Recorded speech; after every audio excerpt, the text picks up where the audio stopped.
안녕하세요. 미국 주식하는 임견입니다. 오늘 미국장 한번 보겠습니다. 구독과 좋아요 부탁해요. 오늘 시장은 기술주들의 약세가 나타나며 3대 지수는 이제 하락했고 기관과 투자자들은 지난 6일 동안 상승을 주도했던 기술주에 대한 차익 실현에 나서 테슬라를 제외한 매그니피센트 7이 일제히 하락을 하는 모습을 나타냈는데요. 이에 지난 4월 초 상호 관세 도입 발표로 인한 급락 이후 관세 시행 완화 조치에 따른 강한 반등이 나와 현재는 많은 협상이 진행 중인 가운데 명확한 방향성을 기다리고 있다 볼 수 있고 무디스의 미국 신용 강등 여파는 거의 사라지고 있기에 이러한 이슈가 시장 낙관론을 꺾을 수는 있겠지만 더 광범위한 회복을 무너뜨리지는 않을 것이라 무엇보다도 미국 달러의 글로벌 준비 통화 지위를 위협할 만큼 충분히 깊고 유동성이 풍부한 시장에는 AA1 대체 자산도 없을 것이라 생각이 듭니다. 여기에 나스닥은 이날 소폭 하락세를 보여 19,142선까지 내려왔지만 여전히 미국의 경제 데이터는 아직은 괜찮다는 걸 보여주고 있고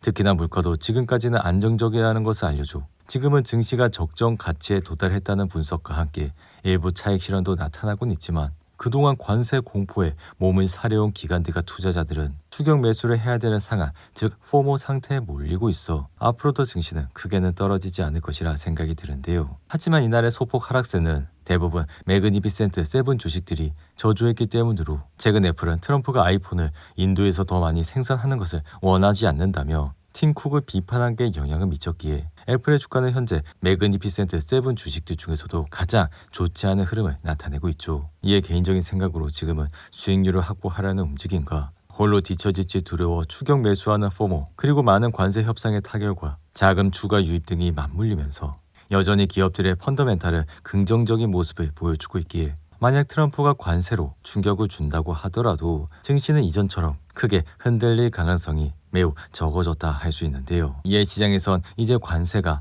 10% 정도의 기본선 이상으로는 크게 높아지지 않을 것이라 이러한 상황에서 경제 데이터도 꽤 고무적이고 빅테크와 다른 기업들의 실적 역시 나아지고 있는 모습을 보여 현재 증시는 바닥을 치고 꾸준히 상승을 하고 있는 모습을 나타내고 있습니다. 이에 테슬라는 이날 상승을 하면서 343달러까지 올라왔고 장중한 데 354달러까지 치솟으며 다시 한번 상승세를 타는 모습을 나타냈는데요. 이에 이날 테슬라가 상승을 하게 된 주요 배경은 머스크가 향후 5년간 테슬라를 계속 이끌겠다고 확약을 했기 때문으로 머스크는 경제포럼 인터뷰에서 테슬라 경영에 대해선 전혀 의심할 여지가 없다고 말해 최근 몇 달간 머스크는 트럼프의 자문역으로 활동을 하며 정부 혈부를 이끌어와 정치적 논란 등이 커지면서 테슬라의 브랜드마저 악화시켰기에 테슬라의 주가는 올해 들어 큰 변동성을 보이며 연초 대비 10% 이상 하락을 하고 있는 모습을 나타내고 있습니다. 하지만 테슬라는 최근 중국에서 주간 신차 등급이 급증을 하고 있어 지난주까지 11,100대의 보험 등록을 기록했기에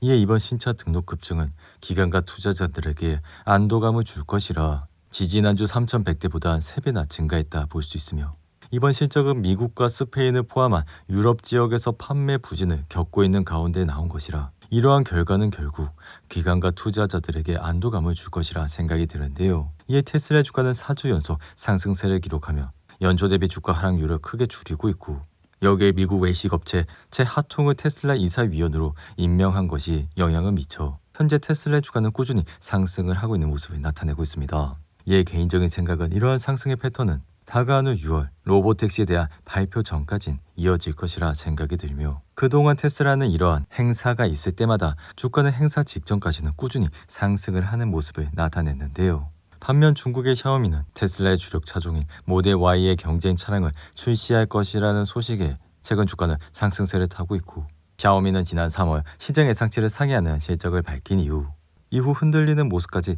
보여줬지만 이내 반등을 하면서 현재는 54달러까지 올라온 상황이라 할 수 있는데요. 이에 샤오미의 주당 순이익은 여전히 시장의 예상치를 웃돌고 있고 매출 역시 제가 좋아하는 급등을 하는 모습을 보여주고 있기에 2023년 4분기는 10%의 성장세를 보였지만 1년 뒤인 2024년 4분기는 무려 50% 가까운 48.83%의 성장세를 보였기에 개인적으로 이렇게 돈을 잘 벌고 매출의 성장세가 높게 된다면 주가 역시 꾸준히 상승을 할 수 있을 것이라 생각이 듭니다. 이어 이날 엔비디아는 소폭 하락을 하면서 134달러까지 내려왔지만 여전히 애플을 제치고 마이크로소프트에 이어 시총 2위 기업 자리를 지키고 있기에 최근 빅테크 기업이 AI 지출 확대 방침을 확인하고 미국과 중국 간의 무역 갈등이 완화되는 가운데 사우디 기업인 휴메인과 AI 칩 공급을 위한 계약을 체결하면서 주가는 지속적으로 반등을 하고 있는 모습을 나타내고 있습니다. 이에 엔비디아는 최신 AI 칩 중 하나인 GB300 블랙의 칩 18,000개 이상을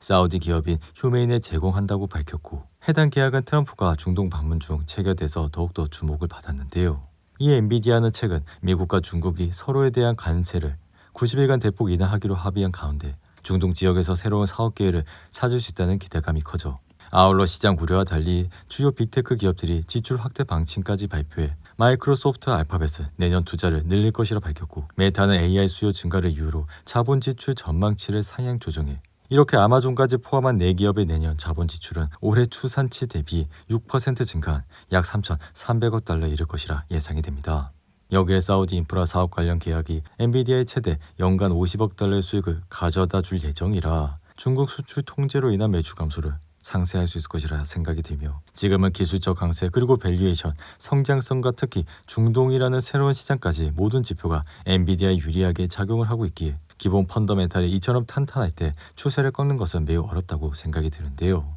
이에 다가오는 엔비디아의 1분기 실적은 5월 28일 예정이라 하이퍼스케일러들이 이번 실적 시즌에 지출 전망치를 계속 상향하고 있고, 엔비디아가 그 자본 지출의 최대 수혜자임을 보여주고 있기에 비록 이번 실적이 시장의 기대감을 충족시키지 못하더라도 다가오는 3, 4분기 실적은 굉장히 좋아질 예정이기에 앞으로도 엔비디아는 좋은 흐름세를 이어갈 가능성이 크다고 생각이 드는데요. 이에 미국 AI 클라우드 인프라 기업인 코어위브 역시 이날은 큰 폭으로 상승해 단번에 90달러까지 올라왔고, 지난 3월 말 나스닥에 상장한 이후 엔비디아가 지분을 추가 매입하며 주가 상승을 견인하고 있기에 5월 SEC 보고서에 따르면 엔비디아는 현재 코어위브 지분 약 7%를 보유 중이라 이 같은 수치는 최초 보유 5.2%보다 높은 수치로 엔비디아는 약 600만 주를 추가로 매입한 것으로 생각이 됩니다. 이에 코어위브는 3일 연속 상승세를 타며 3월 IPO 당시 공모가 40달러의 2배를 넘었고, 이 회사의 주요 강점은 AI에 최적화된 클라우드 인프라를 제공한다는 점에서 인공지능 모델 학습과 추론에 특화된 서비스를 제공하는데요. 하지만 아직까지는 돈을 벌고 있지 않은 기업이라 만약 코어위브가 돈까지 벌고 성장세까지 지속적으로 올라가게 된다면 당연히 이러한 주식을 모으지 않을 이유는 없다고 생각이 됩니다. 이어 데이터 분석 기업인 팔란티어는 이날 소폭 하락해 125달러로 마감했지만 여전히 한 달 사이 주가는 40% 가까이 급등을 하고 있기에 미국의 기술주 가운데 단연 돋보이는 흐름을 나타내고 있는데요. 여기에 인공지능 기반 소프트웨어 군사 정부 부분 수요 증가와 함께 분기 실적 호조로 투자 은행들의 긍정적 전망이 겹치고 있어 기대감은 여전히 크다 할 수 있으며, 지난 1분기 매출은 전년 대비 39% 증가한 8억 8,400만 달러, 주당 순이익은 0.13달러를 기록해 결국 시장 예상치를 상회하는 모습을 나타냈습니다. 여기에 올해 연간 매출 가이던스 역시 상향 조정해 38억 9천만에서 39억 달러로 상향 조정됐으며, 앞으로도 인공지능 기반 소프트웨어에 대한 수요가 산업 전반에 폭발적으로 늘어날 예정이라 팔란티아는 이 흐름의 한가운데 서 있는 모습까지 보여주고 있는데요.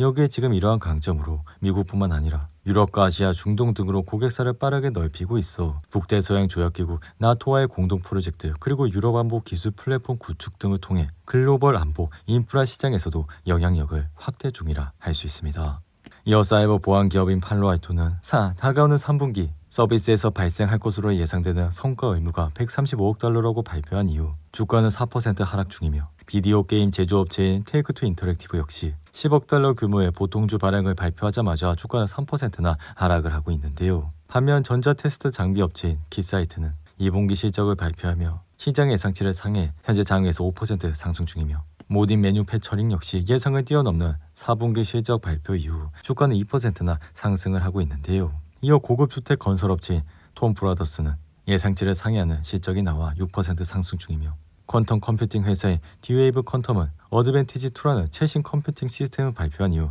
주가는 무려 25%나 급등을 하는 모습을 나타냈습니다. 오늘도 8분이 넘는 긴 영상 끝까지 시청해 주셔서 감사하고요. 가시기 전에 구독과 좋아요 잊지 마시고, 그럼 저는 다음 영상에서 찾아뵙겠습니다. 감사합니다.